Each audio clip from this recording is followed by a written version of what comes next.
Assalamualaikum warahmatullahi wabarakatuh.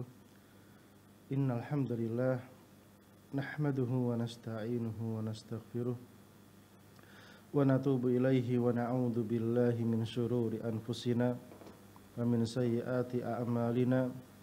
May yahdihillahu fala mudilla lahu wa may yudlil fala hadiyalah.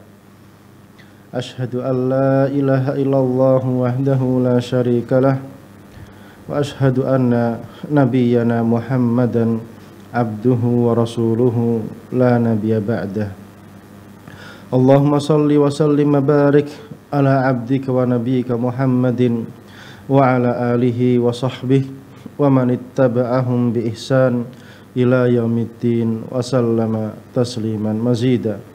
Nas'alullah azza wa jal an yuwaffiqana lima yuhibbuhu wa yardah wa an yu'inana ala ta'atihi wa ijtinabi nawahihi wa an yujannibana al-fitan ma dhahara minha wa ma batan wa an yaj'alana Allahu mimman yastami'una al-qawla wa yattabi'una ahsanah wa an yu'allimana ma yanfa'una wa yazidana ilma. Allahumma ya muallima Ibrahim 'allimna, Allahumma ya mufahhima Sulaiman fahimna, Allahumma faqihna fid din wa alimna ta'wil. Allahumma inna nas'aluka ilman nafi'a wa rizqan thayyiba wa amalan mutaqabbala. Allahumma inna na'udzubika minal ajzi wal kasali wal jubni wal bukhli wal harami wa adzabil qabri. Allahumma ati nufusana taqwaha wa zakkiha anta khairu man zakkaha anta waliyuha wa maulaha. Allahumma inna na'udzubika min ilmin la yanfa' wa min qalbin la yakhsha' wa min nafsin la tashba' wa min da'watin la yustajabu laha. Pemirsa Al-Furqan TV, Azzani Allahu wa iyyakum. Kembali kita lanjutkan rutinitas kita, kajian tentang adab-adab Islamiyah. Pada kesempatan pagi hari ini kita akan memasuki pembahasan tentang masalah adab-adab Id, adab-adab berhari raya. Dan walaupun Idul Fitri sudah lewat, namun di depan mata kita ada perayaan, ada hari raya yang lebih besar daripada hari raya Idul Fitri, yaitu Idul Adha. Dan seorang muslim ketika menghadapi sebuah hari yang besar, maka kewajiban dia adalah mengenali apa hari tersebut, kemudian mempelajari apa-apa yang menjadi tuntutan dan perintah Allah Subhanahu wa taala terkait dengan waktu tersebut. Dan pada hakikatnya memang kita dituntut untuk mempelajari semua yang Allah perintahkan, semua yang Allah kehendaki, supaya kita selamat di dalam kehidupan kita, baik kehidupan dunia maupun kehidupan akhirat kelak, yang itu pasti tidak ada siapapun yang luput dari perkara kematian tersebut. Di antara adab-adab hari raya yang akan kita pelajari biidnillahi azza wa jal, yang pertama ikhraju shadaqati al-fitri, mengeluarkan zakat fitrah sebelum sholat Idul Fitri. Ini sudah lewat. Kemudian al-ikhtisal lil Id, mandi untuk hari raya tersebut. Yang ketiga, menggunakan pakaian yang terbaik. Adab yang keempat, memakan beberapa butir kurma sebelum pergi ke musala Idul Fitri. Yang kelima, menunda makannya pada hari raya Idul Adha sampai dia selesai dari sholat Idul Adha dan dia makan dari sembelihan korbannya. Yang keenam, sangat-sangat dianjurkan memperbanyak sedekah pada momen hari raya Idul Fitri maupun Idul Adha. Yang ketujuh, menuju atau pergi ke tempat sholat Idul Fitri maupun Idul Adha dari satu jalan, kemudian pulangnya melewati jalan yang lainnya. Kemudian yang kedelapan, pergi menuju ke tempat sholat Idul Adha maupun Idul Fitri dengan jalan kaki, tidak menunggangi kendaraan. Yang kesembilan, diperintahkan bagi para wanita untuk ikut keluar ke tempat sholat Id tanpa dia berhias, bermake upan, tabarruj, kemudian memakai wangi-wangian.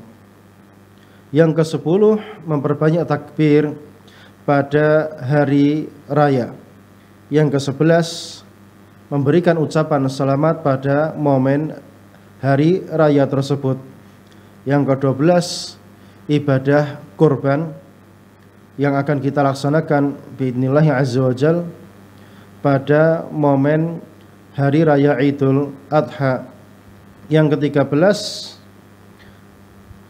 orang yang sudah berniat untuk menyembelih kurban pada momen hari raya Idul Adha, maka dia tidak mengambil rambutnya, tidak memotong kukunya setelah terlihatnya hilal bulan Dzulhijjah, sampai dia menyembelih kurbannya baru boleh potong rambut maupun potong kukunya. Baik, kita masuk pada adab yang pertama, yaitu mengeluarkan zakat fitrah sebelum menuju ke tempat sholat Idul Fitri, sebelum menunaikan sholat Idul Fitri. Imam Bukhari meriwayatkan di dalam sahihnya An-Nafi' dari seorang tabi'in, Nafi', mantan budaknya Abdullah bin Umar, dari Ibnu Umar, dari Abdullah bin Umar radhiyallahu taala anhuma, anna nabiyya sallallahu alaihi wasallam, bahwasanya Nabi sallallahu alaihi wasallam amara bi zakatil fitri, memerintahkan untuk membayar zakat fitrah qabla khurujin nasi ila shalah, sebelum manusia mengerjakan salat Idul Fitri. Hadis ini menunjukkan bahwasanya waktu terbaik bayar zakat fitrah adalah sebelum menunaikan salat Idul Fitri. Kemudian faedah berikutnya, hadis ini juga menunjukkan bahwasanya membayar zakat fitrah setelah selesai sholat Id ini tidak diperbolehkan.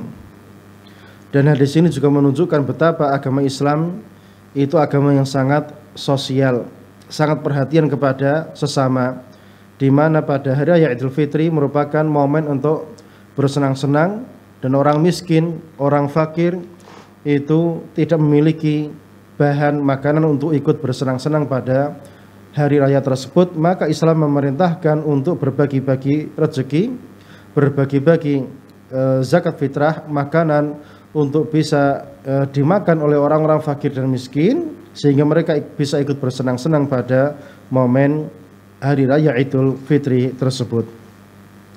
Adab yang kedua, al-ightisalu lil Id, mandi untuk sholat Idul Fitri maupun Idul Adha.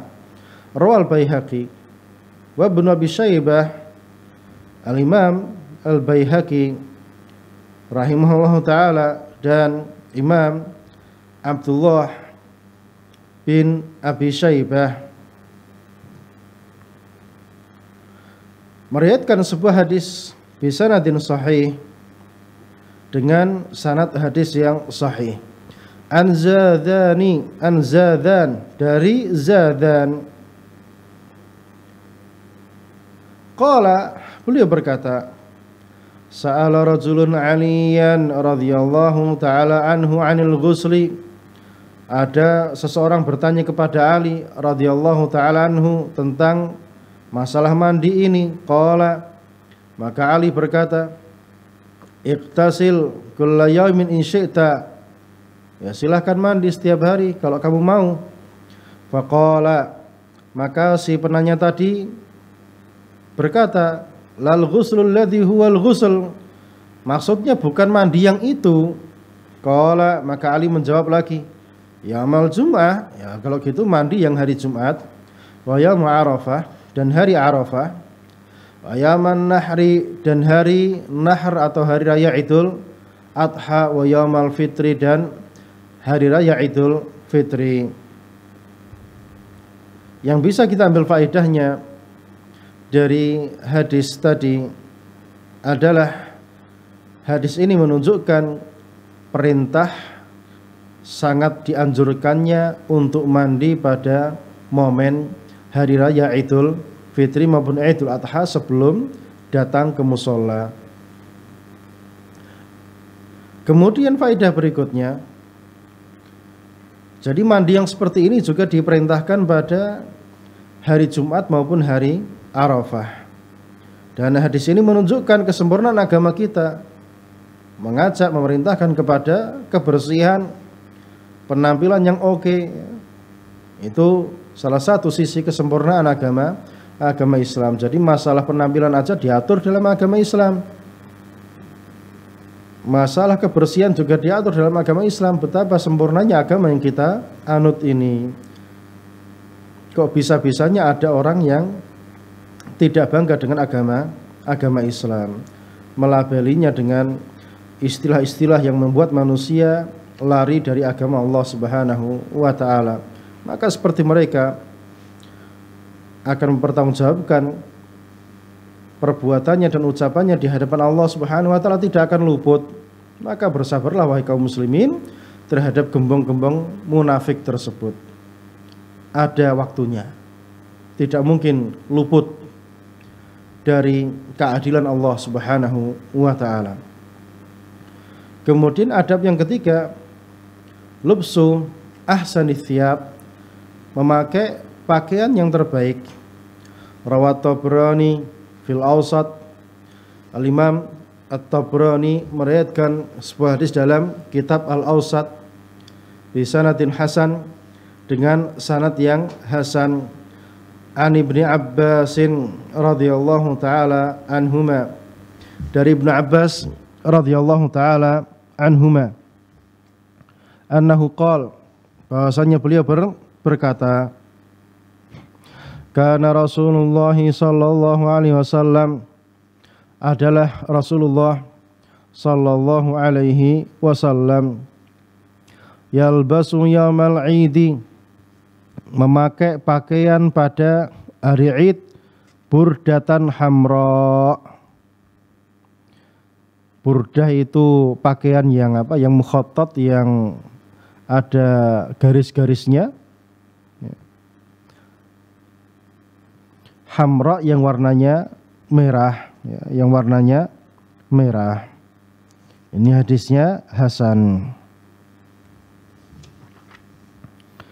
Yang bisa kita ambil faedahnya dari hadis tadi, bahwasanya memang pada hari raya Idul Fitri maupun Idul Adha, kita diperintahkan dan dianjurkan untuk memakai pakaian yang terbaik. Ini tentunya laki-laki, ya. Yang cewek ini, pakaian terbaiknya cewek itu apa? Pakaian terbaiknya cewek itu yang menutupi auratnya dan manusia tidak memandangnya ketika dia keluar rumah, itu yang terbaik. Bukan yang paling mahal atau paling menarik perhatian, justru itu malah mengundang dosa. Ini yang perlu digarisbawahi oleh para kaum hawa. Itu bukanlah keridhaan Allah Subhanahu wa ta'ala. Keridhaan Allah Subhanahu wa ta'ala kepada para wanita, itu mereka diam di dalam rumahnya. Tatkala mereka keluar, maka tidak bertabarruj, tidak berhias, tidak berpenampilan yang menarik. Jika memakai pakaian dengan tujuan seperti itu, maka itu perbuatan dosa. Itu tidak dibenarkan karena mengundang syahwat, mengundang fitnah, mengundang pandangan mata yang padahal hijab atau niqab atau pakaian wanita itu dipakai tujuannya untuk menghalangi pandangan mata manusia, bukan malah mengundang pandangan mata manusia. Makanya para wanita itu yang terbaik adalah mereka diam di dalam rumahnya. Waqarna fi buyutikunna wala tabarrajna tabarrujal jahiliyatil ula. Diamlah wanita itu di rumah-rumahnya. Waqarna fi buyutikunna. Ya, jadi istri-istri Nabi diamlah di dalam rumah-rumah kalian. Wala tabarrajna tabarrujal jahiliyatil ula, dan jangan kalian bertabarruj, keluar rumah berhias seperti tabarrujnya orang-orang jahiliyah zaman dahulu kala. Jadi itu perintah untuk kaum Adam, di mana mereka menampilkan pakaian yang terbaik. Adapun kaum Hawa tidak, ya, tidak demikian. Yang kedua, diperintahkannya memakai baju warna merah jika dia bergaris, alias tidak khalis, tidak total, tidak murni, tidak full warna merah. Kemudian bahwasanya zuhud yang hakiki itu adalah meninggalkan perkara yang haram. Adab yang keempat, di antara adab-adab berhari raya adalah aklu tamarat qabla al-khuruji ila al-musalla fi Idul Fitri, memakan beberapa butir kurma sebelum pergi ke tempat sholat Idul Fitri. Rawal Bukhari, Al-Imam Bukhari rahimahullah ta'ala meriwayatkan sebuah hadis an Anas bin Malik radhiyallahu ta'ala anhu, dari sahabat yang mulia Anas bin Malik radhiyallahu ta'ala anhu, annahu qala, bahwasanya beliau berkata, kana Rasulullah sallallahu alaihi wasallam, adalah Rasulullah sallallahu alaihi wasallam, la yaqdu yaumal fitri, tidak keluar pada hari raya Idul Fitri, hatta yakulat tamarat, sampai memakan beberapa butir kurma. Fi riwayatin, dan dalam riwayat yang lain, wa yakuluhunna witra. Jadi Rasul memakan butir kurma tadi dengan jumlah yang ganjil. Fi riwayatin, dan dalam riwayat yang lain, li Ibnu Hibban, dalam riwayatnya Ibnu Hibban rahimahullah ta'ala bisanadin hasan, dengan sanad yang hasan, ma kharaja Rasulullah sallallahu alaihi wasallam, tidaklah Rasulullah sallallahu alaihi wasallam itu keluar yauma fitrin, pada hari raya Idul Fitri, hatta yakula tamaratin, sampai beliau makan beberapa butir kurma, thalathan, 3 butir, au khamsan, atau 5 butir, au sab'an, atau 7 butir. Yang bisa kita ambil faedahnya dari hadis ini, bahwasanya diperintahkan, disunnahkan untuk memakan makanan terlebih dahulu sebelum pergi ke tempat sholat Idul Fitri. Hikmahnya apa? Kenapa diperintahkan makan sebelum sholat Idul Fitri? Adapun Idul Adha menunda makannya sampai pulang, kemudian menyembelih kambingnya, kemudian makan daging kambing tersebut. Kenapa demikian? Hikmahnya diperintahkan makan sebelum sholat Idul Fitri supaya tidak ada dugaan dia itu masih puasa, ya, karena sebelumnya kan puasa Ramadan. Jadi untuk mentakkid, memperjelas, meyakinkan sekarang sudah tidak puasa, maka makan terlebih dahulu sebelum sholat Idul Fitri. Dan kenapa jumlahnya kok ganjil? Ini menunjukkan akan keesaan Allah Subhanahu wa ta'ala. Adab yang kelima,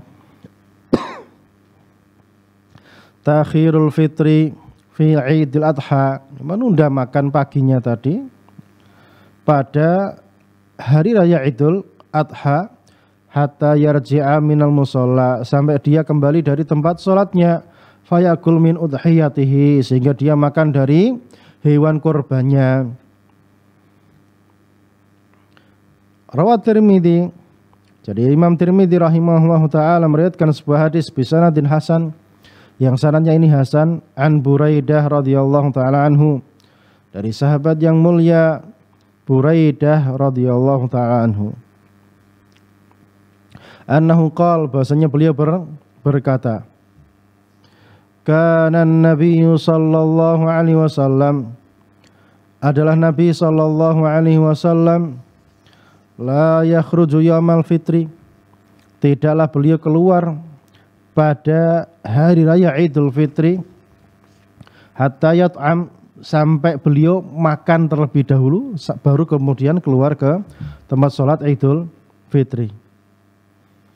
Wala yut'amu yaumal adha hatta yusalli, dan beliau tidak makan pada hari raya Idul Adha sampai beliau sholat terlebih dahulu, baru pulang kemudian baru makan dari hewan kurbannya. Wa fi riwayatin, dan dalam riwayat yang lain, li Ahmad, riwayatnya Imam Ahmad rahimahullahu taala, wa huwa hasan, dan hadisnya ini hasan, bituruqihi, dengan berbagai jalur yang ada. Karena Rasulullah sallallahu alaihi wasallam, adalah baginda Rasulullah sallallahu alaihi wasallam, la yaqdu yaumal fitri, tidaklah beliau keluar pada hari raya Idul Fitri hatta yakul, sampai beliau makan terlebih dahulu. Wala yakulu yaumal adha, adapun pada hari raya Idul Adha beliau tidak makan terlebih dahulu, hatta yarji, sampai beliau balik dari sholat Idul Adha. Fayakula min udhiyatihi, maka beliau makan dari daging kurban beliau yang beliau sembelih tadi. Jadi intinya hadis ini memerintahkan kita untuk makan terlebih dahulu sebelum sholat Idul Fitri. Adapun Idul Adha maka menunda makan paginya sampai pulang dari sholat Idul Adha, kemudian menyembelih korban, kemudian diambil dagingnya, kemudian diserahkan kepada istrinya untuk dimasak, kemudian makan dari daging tersebut. Ini sunnahnya seperti itu. Ya. Dan zaman dahulu kala orang-orang itu menyembelih hewan korbannya di rumahnya masing-masing, kemudian setelah disembelih kemudian dijemur, ya, dijemur pada hari-hari tasyrik, ya, makanya dikatakan sebagai hari tasyrik karena waktu itu menjemurnya pada waktu duha tersebut, tanggal 11, 12 dan ke-13. Jadi intinya sunnahnya seperti itu, ya, nyembelih di rumahnya masing-masing untuk menunjukkan syiar pada hari tersebut, ya. Kemudian ini juga untuk menetapi sunnah Rasulullah SAW, dan sunnah ini hari ini hampir mati. Ya, kalau kita lihat suasana kaum muslimin dimanapun berada, hampir tidak ada yang menerapkan sunnah ini. Seakan-akan ini sunnah yang mahjurah, yang telah dihajar, yang telah ditinggalkan oleh kaum muslimin. Padahal ini adalah sunnah yang tsabitah, yang telah tetap dari baginda Rasulullah SAW. Dan ini adalah amalan para sahabat. Dan tidak ada kebaikan kecuali apa yang telah terjadi pada para salaf kita, yaitu baginda Rasulullah SAW dan para sahabatnya yang mulia radhiyallahu taala anhum ajma'in. Kemudian adab hari raya yang ke-6 adalah istihbabul iktsari minas shadaqati yaumul id. Dianjurkan memperbanyak sedekah pada hari raya, baik itu yang fitri maupun yang adha. Rawah Muslim, Al-Imam Muslim rahimahullahu ta'ala meriwayatkan sebuah hadis an Abi Sa'id Al-Khudri, dari sahabat yang mulia Abu Sa'id Al-Khudri radhiyallahu ta'ala anhu anna Rasulullah sallallahu alaihi wasallam, bahwasanya baginda Rasulullah sallallahu alaihi wasallam kana yakhruj yaumul adha, adalah beliau keluar pada hari raya Idul Adha, wa yaumul fitri, dan pada hari raya Idul Fitri, yaitu keluar ke tempat sholat, ya, musola. Fayabda bis sholah, maka beliau memulai dengan sholat. Faida sholla sholatah, maka jika beliau sudah selesai mengerjakan sholatnya, wasallam, dan mengucapkan salam, qam, maka beliau berdiri. Faqbal 'alan nas, maka beliau menghadap ke arah manusia, yaitu untuk khutbah Id. Wahum julusun fi musallahum, dan orang-orang tetap duduk di tempat sholatnya tadi. Jadi sunnahnya pada raya Idul Adha maupun Idul Fitri, kalau imam sudah salam, jangan langsung berdiri pergi, tapi tetap duduk sebagaimana para sahabat mengerjakan hal tersebut. Fa in kana lahu hajatun bi ba'tsin, dan jikalau beliau punya hajat untuk mengutus pasukan ke suatu tempat, dzakarahu linnas, maka ini disebutkan kepada orang-orang yang mendengarkan khutbah tadi, au kanat lahu hajah bi ghairi dzalik, atau beliau punya hajat yang lain, ya, hajat yang syar'i, ya, bukan hajat pribadi tapi hajat yang sifatnya syar'i terkait agama Allah Subhanahu wa taala. Amarahum biha, maka Rasulullah alaihi wasallam memerintahkan mereka dengan hajat tadi. Wa kana yaqul, dan beliau mengulang-ulang ucapannya, mengulang-ulang sabdanya alaihi salatu wasalam, tasaddaqu tasaddaqu tasaddaqu, sedekahlah kalian, sedekahlah kalian, sedekahlah kalian. Wa kana aktsara man yatasaddaqun nisa, dan hari itu yang paling banyak sedekah adalah para wanita.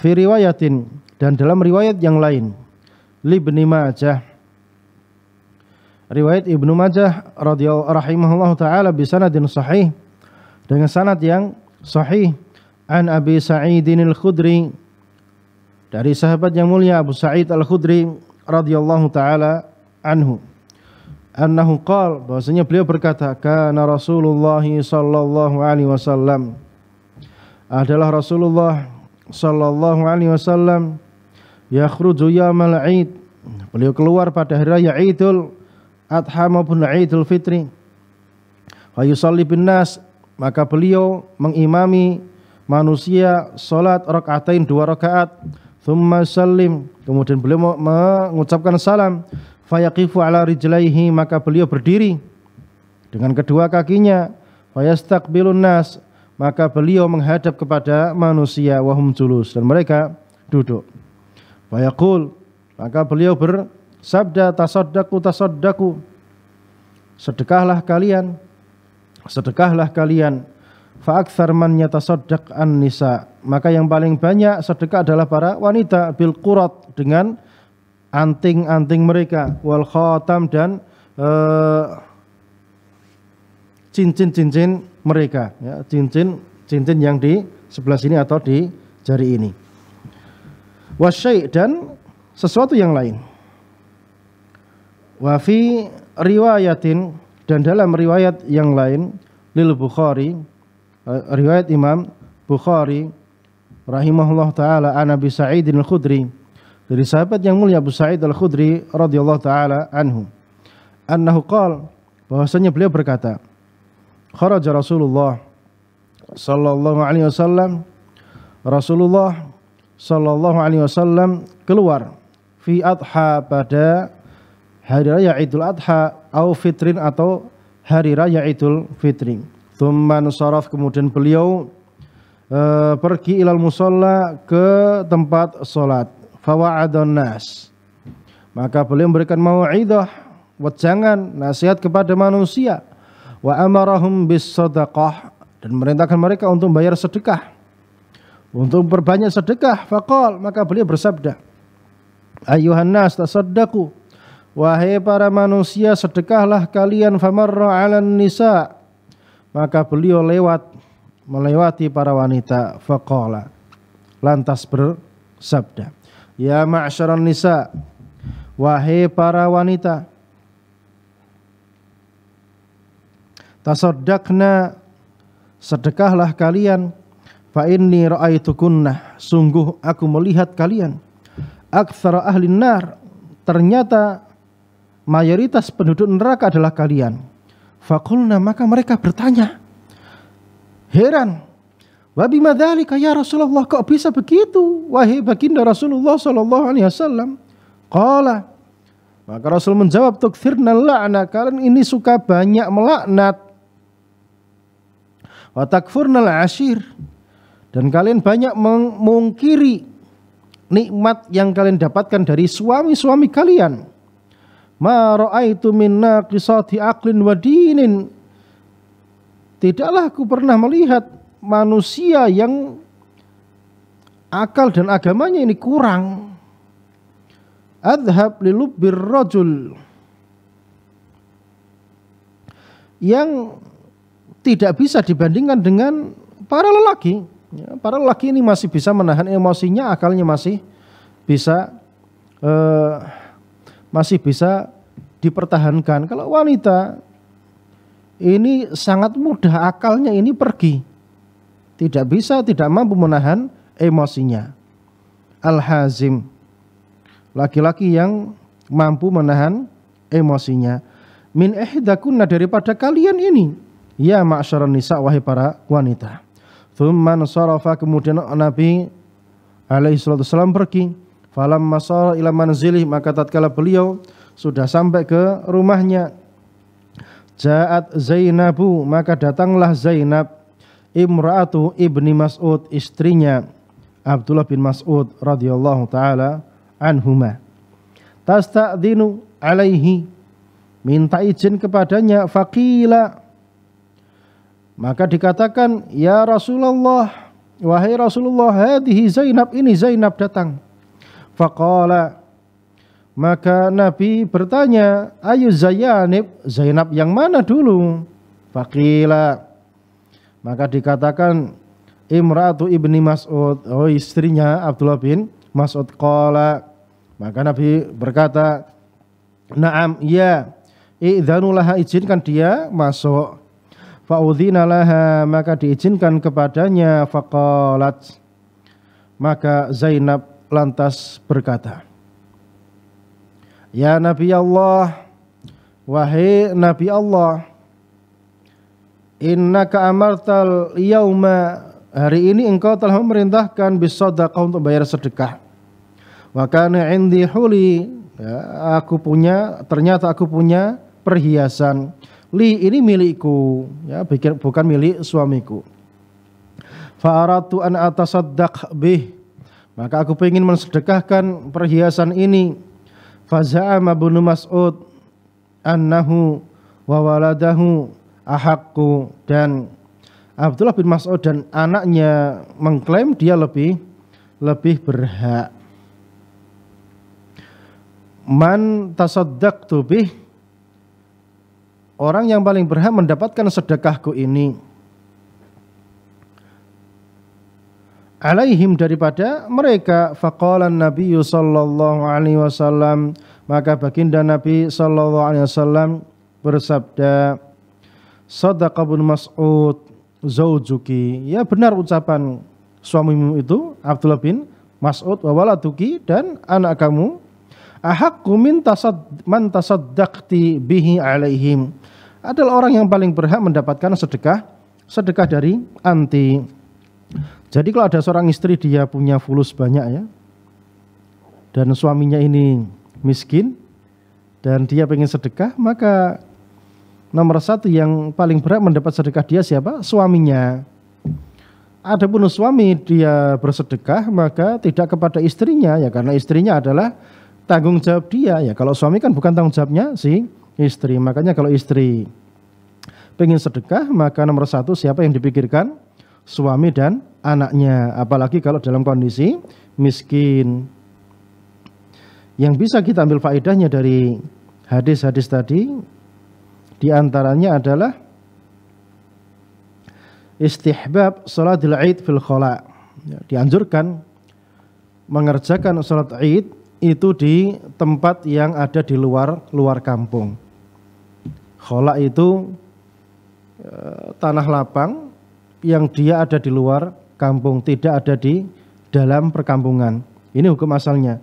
Tapi kalau di tempat kita di Jawa ini ya terkhusus ya, cari tempat lapang di luar kampung ini kebanyakan nggak ada ya, soalnya rata-rata di luar kampung itu adalah sawah.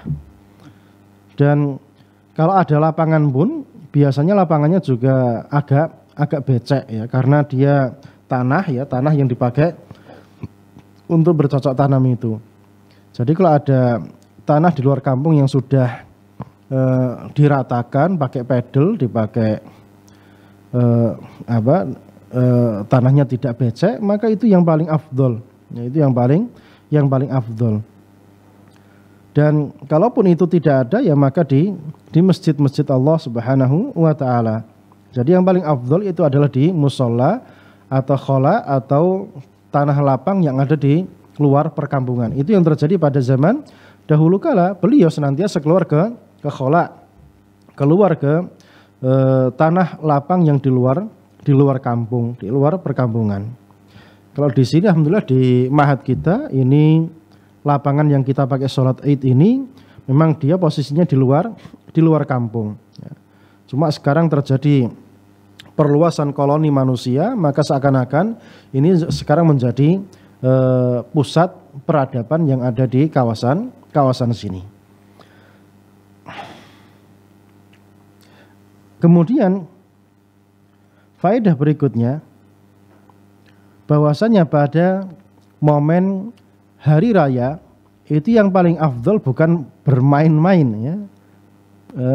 Bersukaria itu diperintahkan, cuma mengisi bersukarianya tidak dengan cara main-main, apalagi menyalakan petasan dardor sini sana. Subhanallah, bersenang-senang dengan cara yang syar'i tapi menyelisihi perintah Allah Subhanahu wa taala karena mengganggu manusia.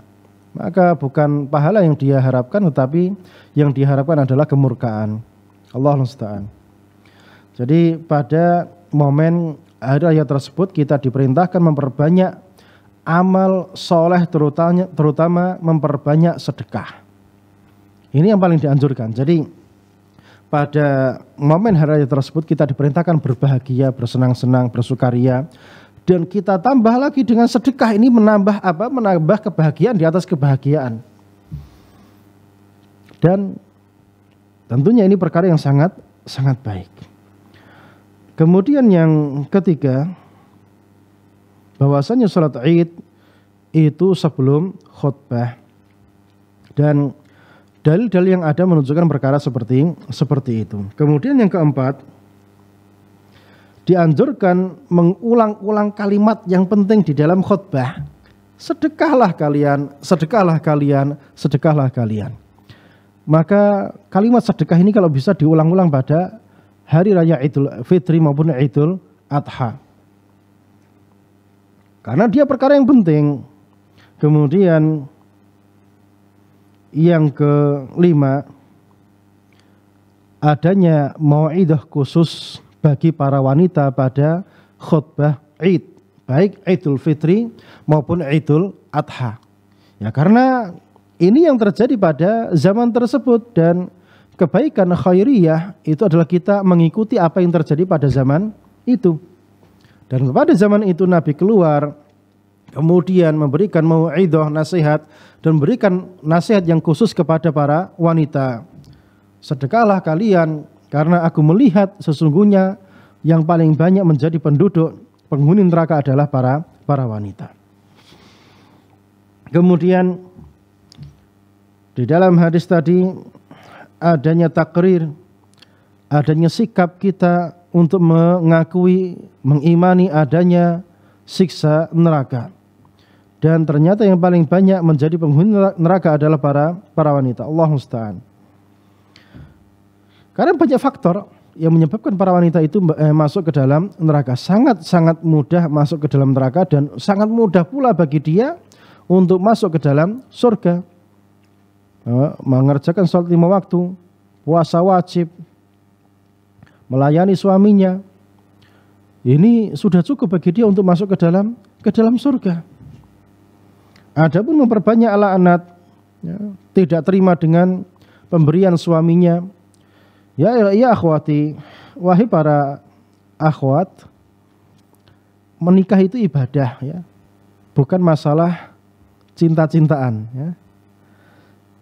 Mindset yang dibangun oleh orang-orang kafir untuk merusak generasi kita wanita muslimah, mengira, membuat persepsi, membuat stigma pernikahan itu adalah kehidupan percintaan. Tidak, pernikahan itu ibadah. Yang namanya ibadah itu tentunya kita mengerjakan perbuatan yang Allah perintahkan, kita cari ridhonya Allah Subhanahu wa taala. Yang laki-laki mencari dalil perintahnya ketika menikah itu apa? Itu yang dia kerjakan, mencari ridhonya Allah Subhanahu wa taala. Kemudian yang wanita, si ceweknya mencari dalil, saya jadi istri ini perintahnya apa? Kemudian dia kerjakan, dia mencari ridhonya Allah Subhanahu wa taala. Bukan karena mencari ridhonya si pasangan tadi atau karena masalah percintaan kepada si pasangan tadi. Makanya sebelum pernikahan itu nggak perlu pacaran, tidak perlu berkasih-kasihan dan lain sebagainya, karena itu bukan waktunya. Wa ja'ala bainakum mawaddatan wa rahmah. Nanti kalau sudah menikah, Allah akan tumbuhkan rasa cinta di dalam hati, baik yang ada di dalam hatinya wanita maupun di hatinya si laki-laki. Makanya terkadang banyak menikah itu tanpa kenal, tanpa apa, kemudian jadi satu. Kok tiba-tiba harmonis? Yaitu pertolongan dari Allah Subhanahu wa taala. Intinya yang laki-laki menafkahi istrinya, berlemah lembut kepada istrinya, menyayangi istrinya, bertanggung jawab, membantu dia. Ini perbuatan-perbuatan mulia yang ada contohnya, ada perintahnya. Itu dia kerjakan dalam rangka itu ibadah, mencari ridhonya Allah Subhanahu wa taala. Menikah biar tidak terjatuh kepada perzinaan. Ini tujuan nikah. Ya, karena zina itu manusia punya syahwat, dan syahwat ini mau tidak mau dilampiaskan. Nah, pelampiasannya Islam memberikan jalan yang halal. Ya, menikah satu tidak cukup, 2, 3 sampai 4. Jadi itu menikah seperti itu. Ya, pelampiasan syahwat di tempat yang halal. Nikah kerjanya nikah aja, 1 nggak cukup, 2, 3 dan seterusnya. Cuma syahwat tok yang dipikir. Memang kita menikah itu urusannya urusan syahwat. Syahwat ini kalau tidak dilampiaskan di tempat yang halal akan jatuh di tempat yang haram. Kalau jatuhnya di tempat yang halal maka dia berpahala. Wa fi imra'atika fihi shadaqah. Kamu mencium istri kamu di bibirnya itu sedekah, berpahala. Dan subhanallah mereka menyerang agama kita dengan cara seakan-akan kita ini seperti hewan. Tidak. Semua kita punya syahwat. Sampai yang ngomong kayak gitu, ya, sampai yang ngomong itu juga dia punya syahwat. Bahkan kalau dia, ya mungkin dia takut sama istrinya ya, sehingga tidak berani nambah. Dan sebetulnya dia pun pengen gitu loh. Ya. Siapa yang tidak pengen melampiaskan syahwatnya? Semuanya pengen, cuma caranya agama kita memberikan petunjuk. Ini caranya yang halal seperti ini, yang haram seperti ini jauhi. Kerjakan yang halal. Jadi itu semata-mata ibadah, mencari pahala keridhaan Allah Subhanahu wa taala. Jika yang laki-laki dia beribadah, yang wanita beribadah, maka itulah rumah tangga yang harmonis. Sehingga jika terjadi perpisahan pun, maka perpisahannya di atas wahyu, di atas perintah, di atas petunjuk, tidak perpisahan yang isinya kedoliman, yang laki-laki mendolimi yang wanita mendolimi si laki-laki, melarang yang laki-laki tidak berjumpa anaknya, yang laki-laki juga membuat bagaimana yang istrinya terkena mudarat, ini tidak diperbolehkan. Berpisah itu hal yang biasa, tidak ada masalah. Dan berpisah dengan cara yang baik, dengan cara yang damai. Apa masalahnya? Tidak suka sama istrinya udah lepas. Yang istri tidak suka sama suaminya udah lepas. Kalau mau bersabar itu lebih afdol, gak ada masalah. Biasa saja. Jadi kalau tidak suka gak ada masalah, tidak perlu dipertahankan. Karena kita mencari ridhonya Allah Subhanahu wa taala. Kalau itu dipertahankan dan terjadi kedoliman, maka malah menjadi perbuatan dosa. Maka berpikirlah dengan cara berpikir yang yang jernih. Jadi intinya menikah ini perkara ibadah mencari pahala dari Allah Subhanahu wa taala. Kalau itu ditunaikan, maka akan terjadi rumah tangga yang harmonis dan rasa cinta itu Allah yang menumbuhkannya. Maka enggak perlu pacaran sebelum pernikahan. Karena itu masuk dalam kategori man ista'jala bi syai'in uqiba bi hirmanih. Siapa yang tergesa-gesa memulai bercumbu-cumbuan, bercinta-cintaan sebelum waktunya, maka nanti pas menikah diharamkan dari rasa cinta tersebut. Makanya lihat orang yang pacaran itu setelah pernikahan rusak rumah tangganya. Ya karena tidak bisa agama ini dibangun dengan cara seperti itu. Jadi pacaran itu setelah menikah, bercumbu, ya, bermesra-mesraan itu setelah menikah, bukan sebelumnya. Kalau sebelumnya maka apa?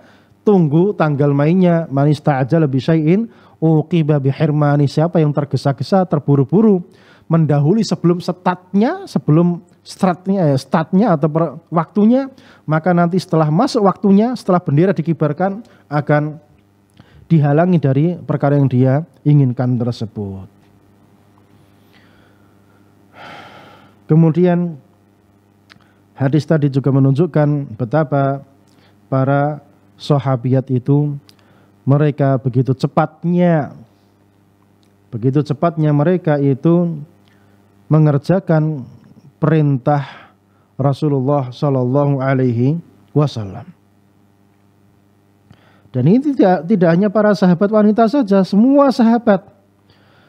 Makanya tidak heran mereka dikatakan sebagai kuntum khaira ummah, kalian sebaik-baik manusia. Khairul quruni qarni tsumma alladziina yalunahum. Sebaik-baik manusia adalah zamanku ini, kemudian setelah mereka. Zamanku di sini maksudnya apa? Para sahabatku yang menjadi murid-muridku, yang jadi pembantuku, yang ikut mendukung Rasulullah, membela Rasulullah alaihi wasallam di dalam menegakkan, memperjuangkan, menyebarkan agama Islam. Dan kita juga melihat bagaimana kondisi para sahabat. Mereka fuqara, mereka mustad'afin, du'afa, orang-orang lemah. Tapi jangan heran, mereka yang menaklukkan Persia dan Romawi. Sekarang Timur Tengah kaya raya, nggak mampu menaklukkan Persia dan Romawi yang jilid kedua. Ya, karena memang Islam tidak ditegakkan dengan cara seperti itu, dengan cara bermewah-mewahan, berfoya-foya, menghambur-hamburkan uang, tidak. Tetapi dibangun dengan cara ketaatan kepada Allah Subhanahu wa taala. Melarat enggak jadi masalah. Wong para sahabat juga dulu melarat. Senjata perang pas-pasan, tapi nyatanya bisa menaklukkan Persia dan Romawi. Maka ikutilah ajaran awalin, ajaran mutaqaddimin, ajaran para pendahulu kita. Dengan itu dunia kita taklukkan. Jika tidak, uang sebanyak apapun kita kumpulkan, senjata sehebat apapun kita buat, itu tidak ada manfaatnya, tidak akan mampu menaklukkan dunia. Kita menaklukkan dunia dengan tauhid, dengan ittiba, mengerjakan sunnah, perintah ajaran Rasulullah SAW, bukan dengan cara bermewah-mewahan, bersenang-senang, mengumpulkan dunia. Tidak, sekali-kali tidak seperti itu. Tapi dengan cara bertauhid, mengajak manusia bertauhid. Jika ini sudah terjadi, maka Islam bangkit. Makanya mereka menghalang-halangi manusia dari tauhid, menjauhkan manusia dari majelis-majelis tauhid, menjauhkan manusia dari majelis-majelis sunnah. Kajian-kajian sunnah dibubarkan, dihalang-halangi. Ya karena mereka tahu ini kebangkitan Islam di sini. Kebangkitan kaum muslimin di sini, tidak di tempat-tempat yang lain. Itu satu-satunya cara umat Islam bisa bangkit. Kapan masih ada kesyirikan, bid'ah merajalela, jangan berharap umat Islam itu tegak kepalanya. Jangan harap umat Islam itu memegang kendali kekuasaan, itu mustahil, itu tidak akan terjadi. Kemudian hadis ini juga menunjukkan bahwasanya sedekah yang paling afdol itu yang diberikan kepada kerabatnya. Karena sedekah kepada kerabat itu menjamak dua ibadah, sedekah dan silah, menyambung tali silaturahim. Ya kayak tadi, hari raya Idul Adha maupun Idul Fitri itu kita diperintahkan berbahagia, bersenang-senang. Kemudian ditambah dengan sedekah, maka apa? Ini kebaikan di atas kebaikan. Nah, sedekah yang diberikan kepada kerabat itu kebaikan di atas kebaikan. Dan itu terjadi pada hari raya Idul Adha maupun Idul Fitri. Maka kebaikan di atas kebaikan, di atas kebaikan, di atas kebaikan. Itu Islam, nikmatnya Islam. Menunjukkan kita kebaikan. Kebaikan yang tidak sekedar kebaikan, tapi kebaikan yang bertumpuk-tumpuk. Ini enggak ada dalam agama yang lain, enggak ada. Kemudian yang ke-10 faedah yang berikutnya adalah at-tahdzir minal la'ni wa kufranil ashir. Peringatan. Jangan memperbanyak laknat, dasar terlaknat, orang terlaknat. Ini jauhi ucapan-ucapan seperti ini. Kemudian kufranil ashir, mengingkari kebaikan manusia, ini perkara yang buruk. Apalagi istri mengingkari kebaikan suami yang telah dia berjuang, bekerja, mencari nafkah untuk menghidupi dia dan anak-anaknya. Kemudian pulang, nggak ada sambutan, nggak dipeluk. Kemudian pulang hanya dapat raut muka yang masam, nggak ada sambutan. Ini hati rasanya ngelus dodo, ya. Ini ngelus dada. Kok ada manusia seperti itu? Ya mungkin merasa sudah berjasa di rumah dan lain sebagainya. Enggak seperti itu caranya.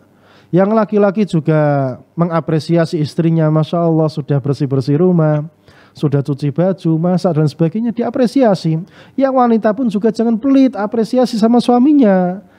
Masya Allah Kang Mas sudah kerja capek ya pura-pura tanya gitu aja, nggak ada. Ya, intinya itu adab dan itulah ibadah, itu ibadah. Jangan dikira pernikahan ini hanya saling tuntut menuntut, enggak. Pernikahan ini saling menunaikan perintah siapa? Allah Subhanahu wa taala lewat lisan Rasulnya alaihi salatu wassalam. Kemudian yang terakhir, dan kita tutup kajian kita dengan yang terakhir ini adalah istihbab iktsar minas shadaqati yaumil Id. Dianjurkan memperbanyak sedekah pada hari raya Idul Fitri maupun Idul Adha. Jadi tidak memperbanyak keluyuran atau memperbanyak sepeda motoran sana sini, cewek-cewek keluar naik sepeda motor. Alasannya ziarah sana, ziarah sini, halal bihalal sana, halal bihalal sini. Dari mana seperti itu? Datang ke rumah temannya dan lain sebagainya. Kalau laki-laki nggak ada masalah. Ya, cewek ini waqarna fi buyutikunna, diam di rumah, nggak usah keluyuran. Itu yang menjadi adab yang perlu kita perhatikan pada momen-momen yang mulia ini, dan insya Allah kita akan lanjutkan kajian kita pada kesempatan berikutnya, masih terkait dengan adab-adab yang terkait dengan momen hari raya Idul Fitri maupun Idul Adha. Dan tentunya ini perkara yang penting, apalagi kita sudah menghadapi sebentar lagi momen perayaan yang besar, ya, pesta-pesta besar kita, yaitu korban, karena kita akan makan-makan dan kita akan nyate-nyate bi'idznillah azza wajal, dan itu adalah sunnah. Itu adalah sunnah makan-makan daging pada hari raya Idul Adha, dan usahakan setiap muslim itu untuk bisa berkorban pada hari tersebut. Barakallahu fiikum. Kita tutup dengan doa kafaratul majlis. Subhanakallahumma wa bihamdika asyhadu an la ilaha illa anta astaghfiruka wa atubu ilaik. Wa sallallahu ala nabiyyina Muhammadin wa ala alihi wa sahbihi wa sallam. Assalamualaikum warahmatullahi wabarakatuh.